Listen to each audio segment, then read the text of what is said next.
அந்த சம்பள பணம் வந்து முழுமையா நம்மகிட்ட வந்து தன்னிறைவோடு இருக்கிறதுக்கும் என்ன விஷயங்கள் பண்ணா அந்த சம்பள பணம் சரியா நம்மகிட்ட இருக்கும் சார்? சம்பளம் வாங்கணும்னு இல்ல முதல்ல நாங்க செலவு பண்ண வேண்டிய ஒரு விஷயம் எதுவா இருக்கும்? ஃபஸ்ட்டு சம்பளம் வாங்கினாக்கா நான் சொல்கிற பொருள் முதல் பொருள் அந்த பொருளை வாங்கி வீட்டுக்கு எடுத்துகிட்டு போங்க. ஒரே ஒரு நெல்லுக்கனியை வாங்கிட்டு வீட்டில் போய் பூஜை ரூமில் வச்சுருங்க. அதான் நீங்கள் வாங்கின சம்பளத்தில் ஃபஸ்ட்டு செலவு நெல்லிக்கனியை வைக்கணும். அடுத்து நீங்கள் உங்கள் சம்பளத்தில் ப்ரொவிஷன் பண்ணணும். ப்ரொவிஷன் போட்டுடணும்.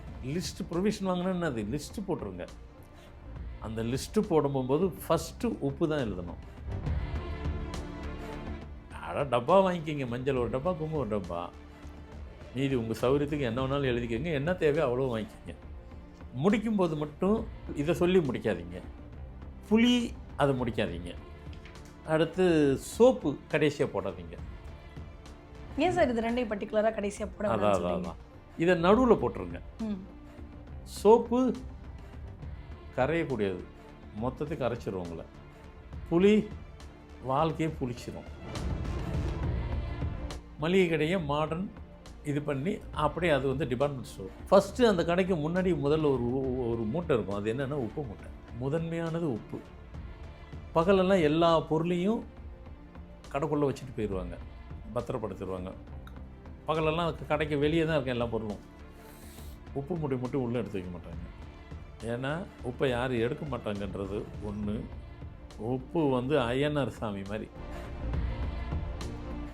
இந்த செலவை வந்துட்டு நான் சொன்னது வந்துட்டு மாதத்தில் 30 நாள் வரைக்கும்லாம் சொல்லலை. நான் ஸ்டெப் பை ஸ்டெப்பாக சொன்னேன்.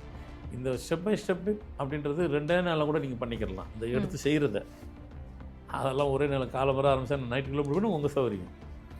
எதை செலவு பண்ணணும் ஃபஸ்ட்டு, செகண்டு, தேர்டு, ஃபோர்த், ஃபிஃப்த்துங்கிற மாதிரி சொல்லி கொடுத்துட்டேன். அதுக்கப்புறம் நீங்கள் 1 மாதம் மட்டும் இந்த ட்ரையல் பண்ணுங்கள். 2வது மாதம் பாருங்கள், 3வது மாதம் பாருங்கள். அதுலேருந்தே உங்களுக்கு உங்கள் ஃபஸ்ட்டு மாதத்தில் சேவிங்ஸ் வந்துடும்.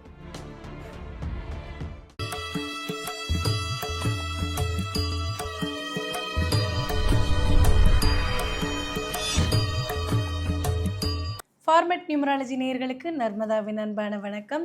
நம்மளுடைய சேனலில் தொடர்ந்து பல்வேறு விதமான ஃபார்மேட் நியூமராலஜி மற்றும் ஆன்மீகம் சம்பந்தமான தகவல்கள் பார்த்துட்ருக்கோம்.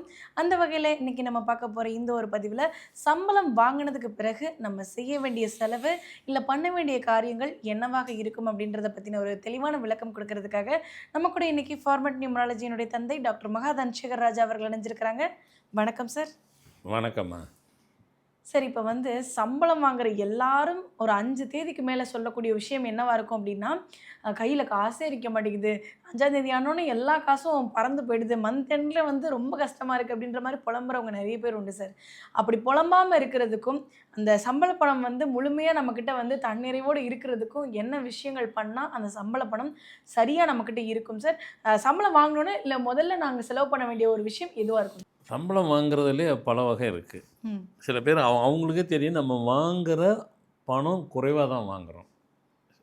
அப்போ என் லைஃபே ரன் பண்ணுறது ஷார்ட்டேஜில் தாங்க போயிட்டுருக்கு அப்படின்னு சொல்ல போகிறோம்.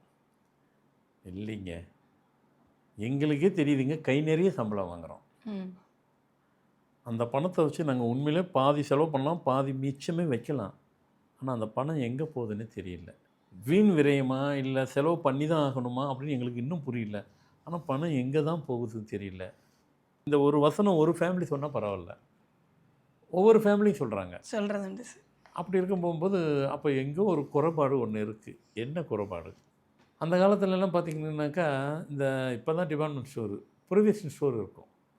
மளிகை கடை, தமிழில் சொன்னால் மளிகை கடை, அதுதான் வரிசையாக இருக்கும். மாடர்ன் ட்ரெஸ்ஸு நம்ம போட்டிருக்கிற மாதிரி மளிகை கடையை மாடர்ன் இது பண்ணி அப்படியே அது வந்து டிபார்ட்மெண்ட் ஸ்டோர். ஃபஸ்ட்டு அந்த கடைக்கு முன்னாடி முதல்ல ஒரு மூட்டை இருக்கும். அது என்னென்னா உப்பு மூட்டை. முதன்மையானது உப்பு.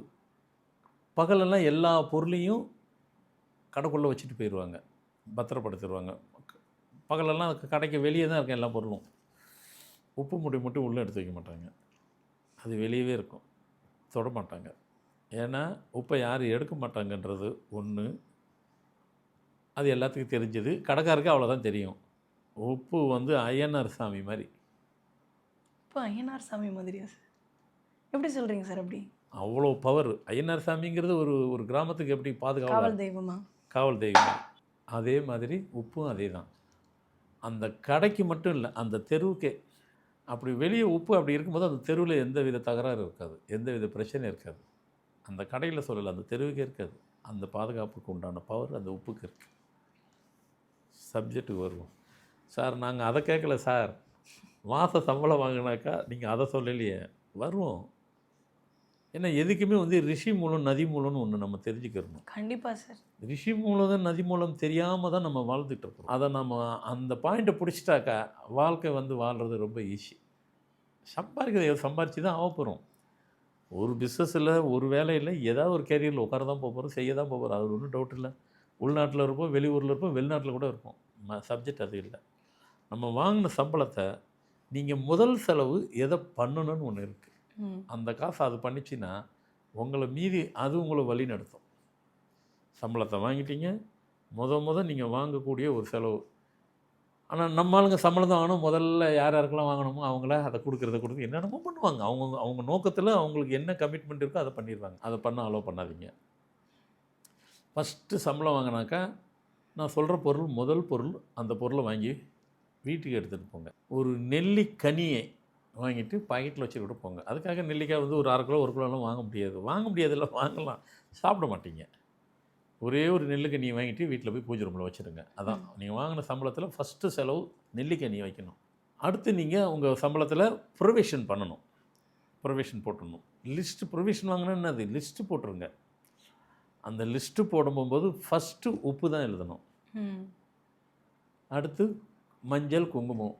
நாங்கள் மாதம் மஞ்சள் குங்குமம் வாங்கணுமா, மீதி இருக்குமே, இருந்தால் இருந்துட்டு போகுது. வாங்குறத குறைச்சி கூட வாங்கிக்கிங்க. டப்பா வாங்கிக்கிங்க. மஞ்சள் ஒரு டப்பா, குங்குமம் ஒரு டப்பா. மீதி உங்கள் சௌகரியத்துக்கு என்ன வேணாலும் எழுதிக்கங்க. என்ன தேவையோ அவ்வளோ வாங்கிக்கிங்க. முடிக்கும்போது மட்டும் இதை சொல்லி முடிக்காதீங்க. புளி அதை முடிக்காதீங்க.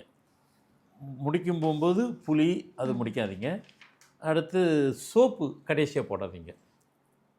ஏன் சார் இது ரெண்டையும் பர்டிகுலராக கடைசியாக போட? அதான் இதை நடுவில் போட்டுருங்க. சோப்பு கரையக்கூடியது, மொத்தத்துக்கு கரைச்சிரும் உங்களை. புளி வாழ்க்கையே புளிச்சிரும். அதுக்காக அதெல்லாம் உடம்புல லேசாக சேர்த்துக்கிறோம். இன்னொரு தகவலை லேசாக சேர்த்துக்கிறேன். 40 வயசு கடந்துருச்சு யாராக இருந்தாலும் சரி, புளி உங்கள் வீட்டில் குழம்புன்னு வச்சாக்கா புளி போட்டு தான் ஆகணும். வழக்கமாக இவ்வளோ உருண்டை போடுறீங்கனாக்கா அப்படியே அதில் 10ல் ஒரு பகுதியாக போடுங்க. 40 வயசு கடந்தவங்களுக்கு. இல்லைங்க எனக்கு 35 தான், சாப்பிட்டுக்குங்க. 40 வயசு கடந்துட்டாவே 10ல் ஒரு பகுதி தான் புளியவே சேர்க்கணும். அதே வழக்கம் போல் போட்டிங்கனாக்கா உங்கள் உடம்பு அந்த புளி கரைச்சிரும். நமக்கு தெரியாது. தெரியாமல் காலங்காலமாக ஏங்க புளிக்கு தேவைக்கு, குழம்புக்கு தேவைக்கு போடுறோம். இனிமேல் எல்லோரும் கட்டாயம் குறைச்சிருங்க. ஏன்னா 50 வயசு 55 வயசு 60 வயசுலாம் கடந்து செக் பண்ணி பார்த்தீங்கன்னாக்கா என்னங்கிறது அது சொல்லிடும். இல்லைங்க 45 வயசில் இல்லைங்க 42 வயசுல செக் பண்ணி பார்த்தா சொல்லுதுங்க. இப்போவுமே அலர்ட்டாக இருங்க. என்ன வாழ்க்கையை விளாட்டாக எடுத்துக்காதீங்க. ஸோ ப்ரொவிஷன் இப்படி எடுக்கணும். அதை நீங்கள் கேட்ட மாதிரி ஏன் கடைசியாக அதை போடக்கூடாது ரீசன் சொல்லிவிட்டு நடுவில் எங்கேனாலும் சேர்த்துங்க. மீதி தால் ரைஸு அது உங்கள் சௌகரியம். என்னாலும் வீட்டு ஆயில் என்ன வேணாலும் போட்டுக்கோங்க. 3வது துணி கடைக்கு போகணும். எங்கள் மாதம் நான் டெக்ஸ்டைல் வாங்கினாங்க. இந்த பதிவை பார்த்ததுக்கு அப்புறம் எங்க மாதம் போக சொல்லியிருக்காருன்னு சொல்லிட்டு எல்லாரும் கிளம்பிட போகிறாங்க. எல்லா லேடிஸும் ஜென்ஸை கூப்பிட்டு போய் சொல்லிட்டாரு அவர். எனக்கு 2 புடவை வாங்கி கொடுத்து, நான் அதை சொல்லலை. டெக்ஸ்டைல் வாங்கணும். என்னங்க திடீர்னுட்டு செலவு குறைக்க சொன்னால் செலவு கூட்ட வைக்கிறீங்க அப்படின்னு நான் சொன்னேன். உங்களை புடவை அப்படிலாம் கூட எடுக்க சொல்ல. டெக்ஸ்டைல்னால் ஒரு துணி வாங்கணும். ஒன்றுமே வசதி இல்லை, ஒரு ஹேண்ட் கர்ச்சி கூட வாங்கிக்கிங்க. எங்கள் உப்பு சோப்பு இல்லாமல் ஆக்கிட்டீங்களே அப்படின்லாம் சொல்லாதீங்க. ஒரு ஸ்டெப் பை ஸ்டெப்பாக போகிறதுக்கு தான் சொன்னேன். அதனால் வந்துட்டு அதுக்காக ஹேண்ட் கர்ச்சிப்பாக ஒரு கடைக்கு போவாங்களா அப்படின்றது இல்லை. தேவைக்கு அப்படியே ஸ்டெப் பை ஸ்டெப்பாக போங்க. அதெல்லாம் நம்ம ட்ரெஸ்ஸெல்லாம் ஒன்றும் இல்லை. நீங்கள் ஒன்றுமே இல்லை, குழந்தைங்க எடுத்துக்கிறங்க. அதெல்லாம் குழந்தைங்களுக்கு குட்டி குழந்தைங்களாம் எல்லா வீட்லேயும் கொஞ்சம் இருக்கும், எடுத்துக்கிறங்க. அடுத்து ஹவுஸு எக்ஸ்பென்சிவ் என்னவோ அடுத்த ஸ்டேஜ். அடுத்து லைஃப்பில் எல்லாம் சரிங்க என்டர்டெயின்மெண்ட்டுக்கு வச்சுக்கிறேன். இந்த செலவை வந்துட்டு நான் சொன்னது வந்துட்டு மாதத்தில் 30 நாள் வரைக்கும்லாம் சொல்லலை. நான் ஸ்டெப் பை ஸ்டெப்பாக சொன்னேன். இந்த ஸ்டெப் பை ஸ்டெப்பு அப்படின்றது 2 நாளில் கூட நீங்கள் பண்ணிக்கிடலாம். அந்த எடுத்து செய்கிறத அதெல்லாம் ஒரே நாள் காலம்பரம் ஆரம்பித்தா நைட்டுக்குள்ளே முடிவுன்னு உங்கள் சௌகரியம். எதை செலவு பண்ணணும் ஃபஸ்ட்டு, செகண்டு, தேர்டு, ஃபோர்த், ஃபிஃப்த்துங்கிற மாதிரி சொல்லி கொடுத்துட்டேன். அதுக்கப்புறம் நீங்கள் 1 மாதம் மட்டும் இந்த ட்ரையல் பண்ணுங்கள். அந்த ட்ரையலில் எடுங்க. 2வது மாதம் பாருங்கள், 3வது மாதம் பாருங்கள், அதுலேருந்தே உங்களுக்கு உங்கள் ஃபஸ்ட் மாதத்தில் சேவிங்ஸ் வந்துடும். அப்படி சேவிங்ஸ் உங்களை நான் வந்து செலவு வந்து கட்டுப்படுத்துங்க, குறைச்சி பண்ணுங்க நான் எங்கேயுமே சொல்லலை நான். ஆஸ் யூஷுவலாக வழக்கம் போல் உங்கள் செலவு என்னவோ அதை நீங்கள் பண்ணுங்கள். 3 வேளை சாப்பிட்றது 2 வேளை சாப்பிடுங்க அப்படிலாம் நான் சொல்லலை. உங்கள் சௌகரியம் 2 தோசை 1 தோசை சாப்பிடுங்க அப்படிலாம் நான் சொல்லவே இல்லை. இது மொராலிட்டி. இது ஒரு முறை. இப்படி ஸ்டெப் பை ஸ்டெப்பாக இப்படி எடுத்துகிட்டு போங்க நீங்கள். பணம் இப்போ எப்படி மிச்சம் ஆகுதுன்னு மட்டும் பாருங்கள். அது எப்படிங்க ஆகும்? அன்னெசரியானது, தேவையற்ற செலவுகள், தேவையில்லாத செலவுகள் நிறைய ஒவ்வொருத்தருக்கும் மாதம் மாதம் வந்து தான் ஆகும். இனி வராது. அதுதாங்க, வேறு ஒன்றும் இல்லை. அதுதான் நான் என்டர்டெயின்மெண்ட் கூட சொல்லிட்டேன் இல்லைங்களா? என்டர்டெயின்மெண்ட் இல்லாமல் லைஃபே இல்லைங்க. நாங்கள் சினிமாவுக்கு போனாங்க நீங்கள் எங்கே வேணாலும் போங்க, உங்கள் சௌகரியம். அதுக்குள்ளே நம்ம வரோம். நீங்கள் வாழ்கிற வழிமுறையை இப்படி தான் வாழணும் அப்படி தான் நான் சொல்ல மாட்டேன். அதுதான் அவங்கவுங்க சௌகரியம். ஆனால் முதல், செகண்டு, தேர்டு, ஃபோர்த்து, ஃபிஃப்த்து இந்த ஸ்டெப் பை ஸ்டெப்பாக செய்யுங்க. உங்கள் காசு நீங்கள் சம்பாரித்த அதே வருமானம் தான் இப்போ எவ்வளோ மிச்சம் ஆகுதுன்னு நீங்களே பாருங்கள். இது மாதம் மாதம் சம்பளம் வாங்குறவங்களுடைய நிலவரம் இப்படி தான். சரிங்க, மாதம் மாதம் சம்பளம் வாங்குறவங்களுக்கு தான் இது பொருந்துமா? பிஸ்னஸ் பண்ணுறவங்களுக்கு பொருந்தாதா? ஏங்க அவங்களும் மனுஷன் தானுங்களா? அவங்களும் கஷ்டப்பட்டு தானுங்க பிஸ்னஸ் பண்ணுறாங்க. சம்பளம் வாங்குறவங்களுக்கு தான் பொருந்தம்லாம் நினச்சிக்க வேண்டாம். பிஸ்னஸ் பண்ணுறவங்களுக்கும் பொருந்தும். நமக்கு தேவையற்ற செலவுகளை அதை குறைச்சாலே அதுவே வருமானம் ஈட்டுறதுக்கு சமம். கண்டிப்பாக இது எல்லாத்துக்கும் பயனுள்ளதாக உபயோகமுள்ளதாக இருக்குன்னு நினைக்கிறேன். எல்லோரும் செய்வாங்கன்னு நினைக்கிறேன். கண்டிப்பாக சார். எல்லாருக்குமே வந்து பணம் வந்து கையில் தங்கணும் அப்படின்றது தான் மிகப்பெரிய ஆசையாக இருக்கும். அது தங்குறதுக்கு ஈஸியான வழிமுறைகள் என்னென்ன, இப்படி செலவு பண்ணி பாருங்கள், செலவே இப்படி செலவு பண்ணி பாருங்கன்னு சொல்லியிருக்கீங்க. கண்டிப்பாக பார்த்துட்டு இருக்கக்கூடிய நேயர்கள் எல்லாருக்குமே இது ரொம்ப பயனுள்ளதாக இருக்கும் நம்புகிறோம். ரொம்ப நன்றி சார். வணக்கம்.